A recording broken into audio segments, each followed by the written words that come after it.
गसाइगाव महकुमा बेंगिरिनि मावख'सालियाव दा आसाम बाहुमुखि समबाय समिति लिमिटेडनि रां दोनथुमगिरिफोरनि होंगो दोंगो। दिनै गसाइगाव महकुमा बेंगिरि मावख'सालियाव दुंहाव थासारि। गोबां रेकारिं दोनग्रा सुबुंफोरा थार बिजिरनाय मोननांगौनि महकुमा बेंगिरि मावख'सालियाव हिन्जाव हौवा सुबुंनि होंगो दोंगो।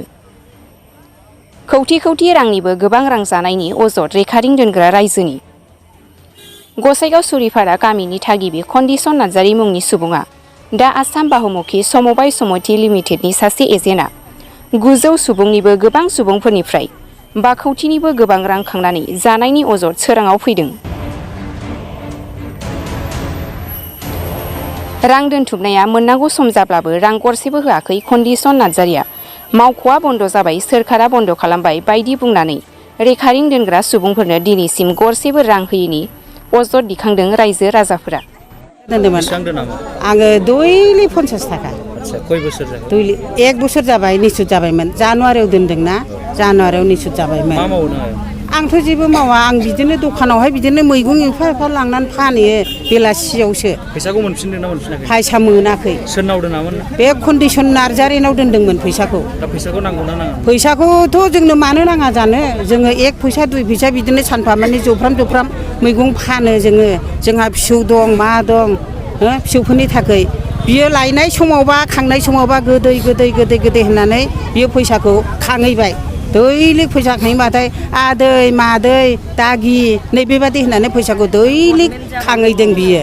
बिनिफ्राय खांनानै दा जोंथ' बे फैसा दोनहरनायफ्रा सोरबाबा गरिब दं, सोरबाबा धनि दं, खिन्थु बांसिनानो गरिब मानसि जोंनि बर'फोरखौथ' मिथिखायोना। सोरबाबा हौवाफ्रा बन फाननानै जायो, सोरबाबा हिन्जावफ्रा बिदिनो सोरनावबा साहा दखानाव कापफोर सुयो बा मैगंफोर फानलु फानला नाथुर गुरना फानो। नैबेफोरजों गरसे गरनै जमायनानै बेबादिनो नों लोगो हमदोंना हमाखै? निसुत जानायनि उनाव बियो जोंनाव थांखायाखै, जोंनि लाइनजोंनो। औ, जोंनि लाइनजों कन्दिसना थांखायाखै। दा निसुत जानायनि उनावहाय खिन्थु दस्रा गामिजों खांदोंनो। जोङो निसुत जानायखौ डिसेम्बर 6 थारिखआव बियो अफिसा बन्द जादोंनो। बिनिफ्राय बियो डिसेम्बर 6 थारिखआव अफिस बन्द जाबाबो बियो फैसाखौ कालेक्सन खालामबाय थादों। बेसेबांसो मानसिया दोनामोन जोंनाव? बे गासैजोंथ' मानो गामियानो ओरै उमब्रिपुर दुमबाजार गासिबो ओरै बनगाव थनगाव जानालिगाव खुंगुरि जेबो हिसाब गैया। मानसियाथ' खय हाजार जागोन। औ, खय हाजार जागोन। फैसाखौ मोनफिनाबा जोंथ' कन्दिसनखौ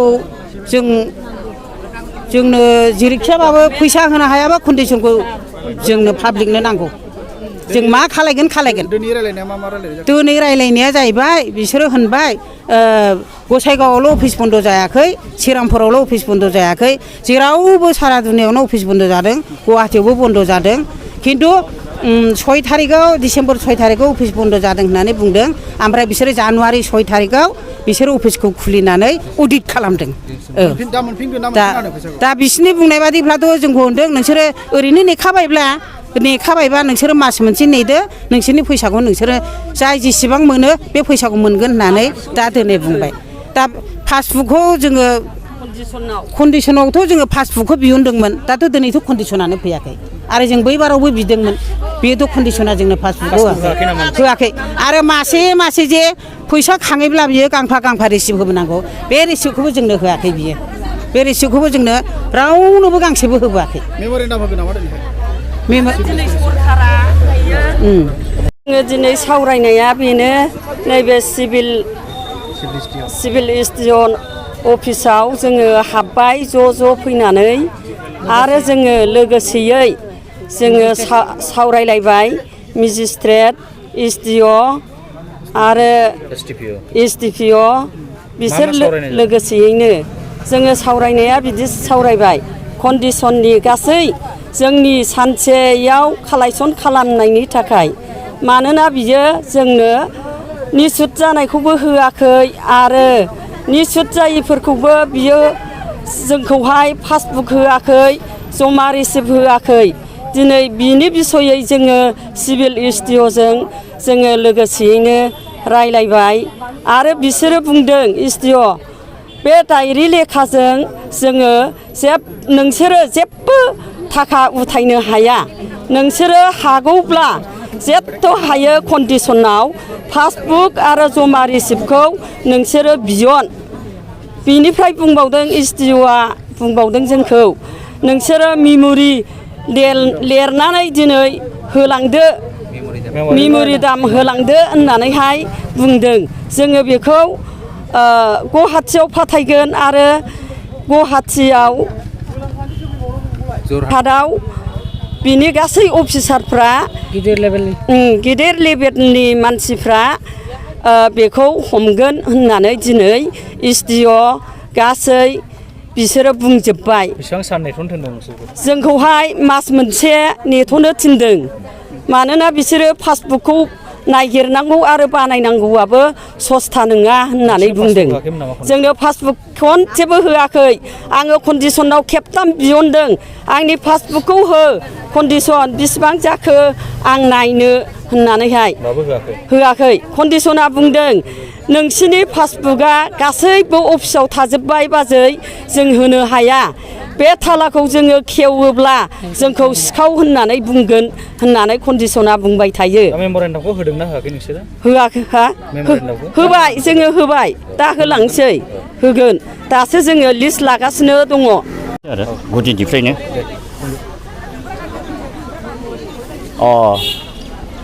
सिगाङावनो बयखौबो अननायखौ आरो सिबिनायखौ होग्रोबाय दा आंनाव नोंथांमोना सोंदों दा सोंनायनि उद्देश्यआ बेनो जाहैबाय जे जोंनि गामिनि जे कन्डिसन नार्जारिया बिथाङा बियो मोनसे बहुमुखि आसनिनिफ्राय प्रत्येक बेक्तिनिफ्राय जे थाखाखौ उठायदों बे थाखाखौ 1 गुनाव 2 गुन जागोन होननानै लोगोसे जेब्ला थाखाखौ उठायो होनब्ला बिथाङा सोरनोबा रिसिप्ट होदों सोरनोबा ओरै नटबुकल' होदों दा बिनि पारपासै जे थांनाया मिसुदा दाखा बे डिसेम्बर मासाव थांदों खिन्थु होमब्लाबो बिथाङा थाखाखौहाय उठायबावदों दा बिनि पारपासै जाय थुक मोननांगौ दं बेखौहाय सिगाङाव सराबिल थानायाव एसे रायलायनाय जादों ओमफ्राय द्वितीयआवबो जेबो जायैखाय गसाइगाव थानायाव फैदों बेवहाय जाबाय थानानि असिया जे सिभिल गसाइगाव सिभिलाव जोङो सिभिलजों मेजिस्ट्रेटजों जोङो आल'सना खालामगोन ओमफ्राय जोङो बयखौबो जायफ्रा बेक्तिफ्रा समबाय बहुमुखिनि बेक्तिफोर बिथांमोनखौ जों लेंहरगोन होननायलाय दिनैहाय 1 तारिख 6 मास बिस्तिबार दिनखालि दा बिथांमोना आल'सना खालामगोन होननानै लेंहरनायखाय गासैबो जायफ्रा बेनिफिसारि बिथांमोना फैदों फैनायाव मा सावरायनाय जादों फैनायाव जा बिथांमोना जों लोगोसे आल'सना खालामनायाव बिथांमोना बुंदों बेबादिया बबेबा रेजिस्टार बबेबा नन रेजिस्टार दा बिथांमोना जोंनावथ' बे आखाया गैया बे जाबाय जरहाट हेड अफिस दङ दा बे हेड अफिसनिनो गसाइगाव मोनसे ब्रान्च लोगोसे श्रीरामपुर मोनसे ब्रान्च दा बिथांमोना बे बाथ्राफोरखौ बुंदों जोङो नोंथांमोना नेथ'नांगोन मास मोनसे जे नोंथांमोना दिनैनो दानो जोंनो मोनसे मेम'रेन्डाम होलांदो जोङो बेखौहाय अफिसाव हरनानै बिथांमोना मा प्रकारै माबोरै खालामो जों बेखौ तदन्त लागोन दा बेखिनिनो बाथ्रा बेसेबांसो मानसिया बे कम्पानियाव फैसा दोनामोन सराइबिलनि बेखौथ' आं मिथिलायलाय गैया